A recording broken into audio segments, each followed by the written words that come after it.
নমস্কাৰ মই আজি কিডনি ষ্টোনৰ বিষয়ে ক'ব বিচাৰিছোঁ আৰু কিডনি ষ্টোনৰ লগতে কিডনি ষ্টোনৰ আনুষংগিক কিছু সমস্যা আমাৰ কিডনি ষ্টোনটোক আচলতে আমি বৰ অৱহেলাৰ দৃষ্টিৰে চাওঁ কিডনি ষ্টোনটোক বৰ সাধাৰণ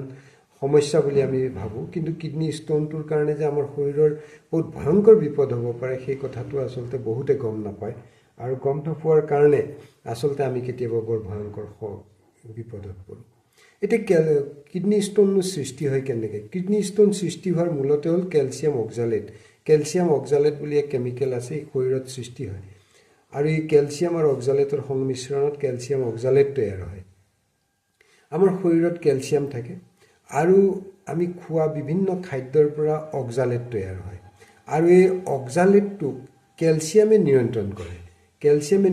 কৰি ৰখাৰ ফলত ই শৰীৰত ডিপজিট হ'ব নোৱাৰে আৰু কিডনি ষ্টোন সৃষ্টি হ'ব নোৱাৰে কিন্তু যেতিয়া কেলছিয়ামৰ কিবা তাৰতম্য ঘটিলেই আমাৰ শৰীৰত কিডনি ষ্টোন সৃষ্টি হয় তেনেকৈ আমাৰ শৰীৰত বিভিন্ন বস্তু যেনেকৈ আমি যদি কেলছিয়াম খাই থাকোঁ কিন্তু কেলছিয়ামৰ লগত যদি ভিটামিন ডি নাথাকে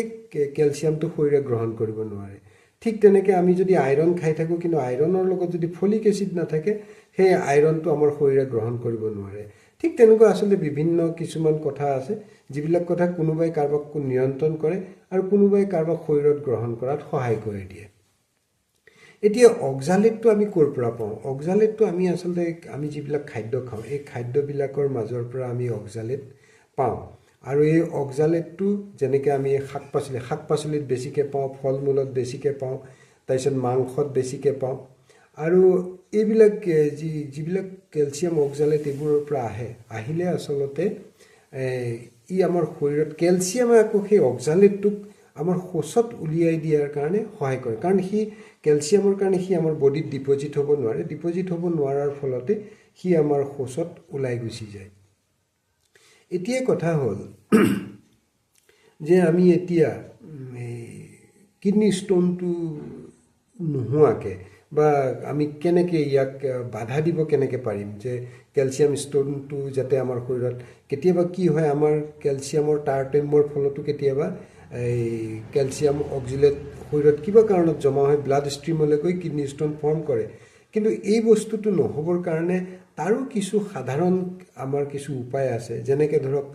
আমি অতিমাত্ৰা পানী খাব লাগে অতিমাত্ৰা মানে কমেও 2 লিটাৰৰ বেছি পানী আমি দৈনিক খাব লাগে আৰু পানী খালে আমাৰ পানীয়ে পেচাবত শৰীৰৰ পৰা আৱৰ্জনা যিবিলাক আছে এই শৰীৰৰ গোটেই আৱৰ্জনাবিলাক উলিয়াই দিয়ে আৰু কিডনিটোক সুস্থ ৰখাত সহায় কৰে আৰু আমি আচলতে এক্সাৰচাইজ কৰিব লাগে আৰু আজিৰ যুগত বহুত মানুহে এক্সাৰচাইজ নকৰে এক্সাৰচাইজৰ অভাৱৰ ফলতো কিডনি ষ্টোন সৃষ্টি হোৱাত যথেষ্ট সহায় কৰে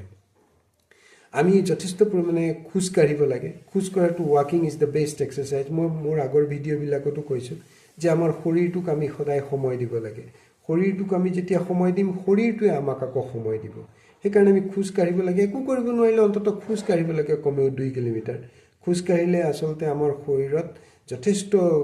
বাৰ্ণ হয় এনাৰ্জি আমাৰ যিবিলাক কেলছিয়াম আছে এইবিলাক শৰীৰৰ যি চৰ্বি আছে চৰ্বি বাৰ্ণ হয় আৰু এক্সাৰচাইজ কৰাৰ ফলত আমাৰ বডিৰ চাৰ্কুলেশ্যন ভাল হয় বডিটো এক্টিভ হৈ থকাৰ ফলত আমাৰ গোটেই অৰ্গানবিলাক এক্টিভ হৈ থাকে আৰু গোটেই অৰ্গানবিলাক যেতিয়া এক্টিভ হৈ থাকে সিহঁতে কাম ভালকৈ কৰে আৰু আমি প্ৰটিন জাতীয় খাদ্য আচলতে খাব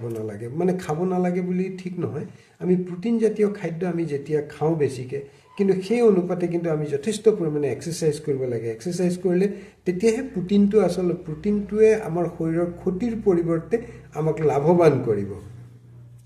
যেনেকৈ প্ৰটিনৰ লগতে আমি নিমখযুক্ত খাদ্য খাব নালাগে আমাৰ যিবিলাক আমি খাদ্য খাওঁ এই খাদ্যবিলাকত নিমখজাতীয় খাদ্য আমি খাব নালাগে নিমখটো আচলতে ছডিয়াম ৰিটেনশ্যন হয় বডিত ছডিয়াম ৰিটেনশ্যন হ'লে কিডনিয়ে কষ্ট পায় কিডনিয়ে কষ্ট পোৱাৰ লগে লগে বহুখিনি সমস্যাৰ সৃষ্টি হ'ব সেইটো আৰু ক'বই নালাগে চবেই জানে আৰু আমি মদটো কি ক'ম আৰু মদটো খাবই নালাগে মদ খালেও আচলতে যথেষ্ট শৰীৰৰ ক্ষতি হয় আৰু ই কেলছিয়াম অক্সালেট সৃষ্টি হোৱাত সহায় কৰে আৰু কিডনি ষ্টোনত অৰিহণা যোগায় কেফিন খাব নালাগে কফি এইবিলাকত কেফিন আছে কেফিন খাব নালাগে কোকা কোলা খাব নালাগে চকলেট খাব নালাগে শৰীৰত আমি আচলতে শৰীৰটো চৰ্বি জমা হ'ব দিব নালাগে তো শৰীৰত চৰ্বি যেতিয়া জমা হয় আচলতে মেডিকেলত এটা কথা আছে শৰীৰত যেতিয়া চৰ্বি জমা হয় ই বহুতখিনি বেমাৰৰ কাৰণে দুৱাৰ মুকলি কৰি দিয়ে। হাৰ্টৰ পৰা আৰম্ভ কৰি কিডনীৰ পৰা আৰম্ভ কৰি কিডনী ষ্টোনৰ পৰা আৰম্ভ কৰি বহুখিনি সমস্যাৰ ই সৃষ্টি কৰে। এতিয়া কথা হ'ল এইখিনি কথাটো আমি গম পালোঁ। এতিয়া কিডনী ষ্টোন হৈছে নেকি, আমি আচলতে তাৰ সাধাৰণভাৱে আমি কিবা গম পোৱাৰ উপায় আছে নেকি? তেতিয়া সাধাৰণভাৱে গম পোৱাৰ উপায় হ'ল আমাৰ পেটত অতিমাত্ৰা বিষ হ'ব। পেটত অতিমাত্ৰা বিষ হ'ব আৰু বিষটো গোটেই পেটটোত সৃষ্টি হৈ এটা সময়ত গৈ পেলাই আমাৰ বেক চাইডে কনফাইন হৈ যায়। বেক চাইডে যিটো কঁকাল আছে কঁকালৰ ঠিক অকণমান ওপৰতে বিষটো কনফাইন হৈ যায়, কাৰণ আমাৰ তাতে কিডনী দুটা আছে দুইফালে। আৰু প্ৰস্ৰাৱ যেতিয়া আমি কৰোঁ, আমি যেতিয়া পেচাব কৰিবলৈ যাওঁ, প্ৰস্ৰাৱ কৰিব গ'লে আচলতে পেচাবত যথেষ্ট জ্বলা পোৰা আৰম্ভ হয় আৰু জ্বলা পোৰা হয়, পেচাব কৰিবলৈ কষ্ট হয়, বমি বমি ভাৱ হয় বা কেতিয়াবা বমিও হৈ যায়। তাৰ কঁকালৰ বিষৰ কথাটো মই আপোনালোকক কৈছোঁ, কঁকালৰ বিষ হ'ব। তাৰপিছত প্ৰস্ৰাৱৰ যিটো ৰং, এই পেচাবৰ ৰংটো অলপ ধোঁৱা বৰণীয়া কেতিয়াবা হৈ যায় আৰু মানে পেচাবৰ ৰংটো সলনি হৈ ধোঁৱা বৰণীয়া হয়। আৰু কেতিয়াবা এই পেচাবত কি হয়, তেজৰ এটা তেজ আহিলে যিটো কালাৰ হয়, মানে অলপ তেজাল নিচিনা পেচাবৰ এটা কালাৰ হয়। আৰু পেচেণ্টটোৱে পেচাব যেতিয়া কৰিব যায়, পেচাব কৰিব নোৱাৰে, পেচাব কৰোঁতে সি কান্দো কান্দো হৈ যায়। আৰু যদি সৰু ল'ৰা হয় তেতিয়াতো সি কান্দি পেলাব। আৰু সেইকাৰণে পেচাবত যদি কেতিয়াবা কিবা কাৰণত ব্লাড আহিছে বা পেচাব জ্বলা পোৰা কৰিছে, এই বস্তুটো কেতিয়াও আচলতে অভাৰলুক কৰিব নালাগে। এতিয়া সাৱধান আমি হ'ব লাগে যে আমি আচলতে এইবিলাকৰ পৰা আমি কেনেকৈ সাৱধান হৈ থাকিম। আৰু সাৱধান এইকাৰণেই হ'ব লাগে কাৰণ ই কিডনী ষ্টোনৰ লগতে ই কিছুমান আনুষংগিক বেমাৰৰ সৃষ্টি কৰে। যেতিয়া কিডনী ষ্টোন হয়, কিডনী ষ্টোন হোৱাৰ লগে লগে ই লাহে লাহে কিডনীটোক কেতিয়াবা ই ডেমেজ কৰিবলৈ আৰম্ভ কৰে। ডেমেজ কৰিবলৈ আৰম্ভ কৰাৰ লগে লগে নেফ্ৰনবিলাক নষ্ট হয়। নেফ্ৰন আৰম্ভ হোৱাৰ লগে লগে তাত ফিল্ট্ৰেশ্যন যিটো ৰেট, ফিল্ট্ৰেশ্যন ৰেটটো কমি আহে আৰু কমি অহাৰ লগে লগে ক্ৰিটিনিন শৰীৰত বাঢ়ি যাব। আৰু ক্ৰিটিনিন বাঢ়াৰ লগে লগে আমাৰ হাৰ্টৰ প্ৰব্লেম, হাইপাৰ টেনশ্যন,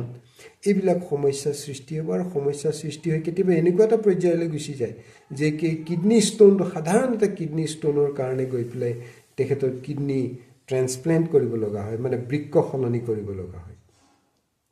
সেইকাৰণে আমি এইবিলাক বস্তুৰ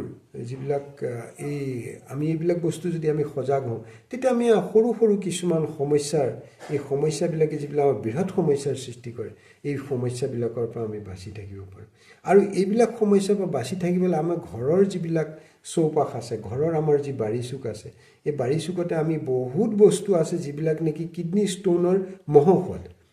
তাৰ ভিতৰতে হ'ল আমি আচলতে ভীমকল গছৰ যিটো পুলি, এই পুলিৰ যিটো ৰস, এই ৰসটো আমি এগিলাচ কৰি যদি কমেও এমাহ খাওঁ, লগতে আমি আমাৰ প্ৰত্যেকৰে বাৰীত পুনৌনোৱা শাক আছে, পুনৌনোৱা শাকৰ যদি আমি ৰস আধা কাপ কৰি পেলাই যদি আমি দৈনিক কমেও এমাহ খাওঁ, তাৰপিছত আমাৰ গাঁওবিলাকত দুপৰ টেঙা আছে, দুপৰ টেঙাৰ পাতটো, দুপৰ টেঙা আচলতে খুব বেছি ফ্ৰিকুৱেণ্টলি খালে ইয়াৰ কিছুমান ছাইড এফেক্ট হয় কেতিয়াবা। সেইকাৰণে দুপৰ টেঙাটো যদি আমি দুপৰ টেঙাৰ 2 চামুচকৈ ৰস আমি সপ্তাহত যদি 2বাৰ বা 3বাৰকৈ খাওঁ, তেতিয়াহ'লে কিডনী ষ্টোন যদি সৰু সুৰা অকণমান কিডনী ষ্টোন হৈছে তৎক্ষণাত ওলাই যাব। আৰু আমাৰ কিডনীটো, এইবিলাক বস্তু যদি আমি কলগছৰ ৰস খাওঁ, কলগছৰ ৰসটো ডায়েবেটিছৰ কাৰণে খুব ভাল। ইউৰিক এচিডৰ কাৰণে মই আগতে মোৰ ইউৰিক এচিডৰ ভিডিঅ'ত কৈছোঁ যে কলগছৰ ৰসটো ইউৰিক এচিডৰ একদম মহৌষধ। আৰু পেচাব যদি কমকৈ হৈ আছে, পেচাবৰ ফ্লু বঢ়াবৰ কাৰণে পুনৌনোৱা চবচে বঢ়িয়া। আৰু পুনৌনোৱা আৰু ভীমকলৰ যদি আমি ৰসটো খাওঁ, পেচাবৰ ফ্লু বাঢ়িব। ফ্লু বঢ়াৰ লগে লগে এই ফ্লুত যিটো পেচাবৰ সোঁতটো বাঢ়ি যোৱাৰ লগে লগে সৰু সুৰা কিডনী ষ্টোনবিলাক নিজে নিঃসৰণ হৈ আহিব। আৰু মোৰ বিশ্বাস আছে আপোনালোকে যদি মোৰ এই ভিডিঅ'টো ভাল পাইছে, ভিডিঅ'টো আপোনালোকে ছাবস্ক্ৰাইব কৰিব। আৰু এই ছাবস্ক্ৰাইব কৰি দিলে 10জন মানুহৰ উপকাৰ হ'ব। আৰু মই এইবিলাক ভিডিঅ' এইকাৰণে বনাওঁ যে মোৰ উদ্দেশ্যটোৱে হ'ল যে মই ৰাইজক আচলতে বিভিন্ন ৰোগৰ ওপৰত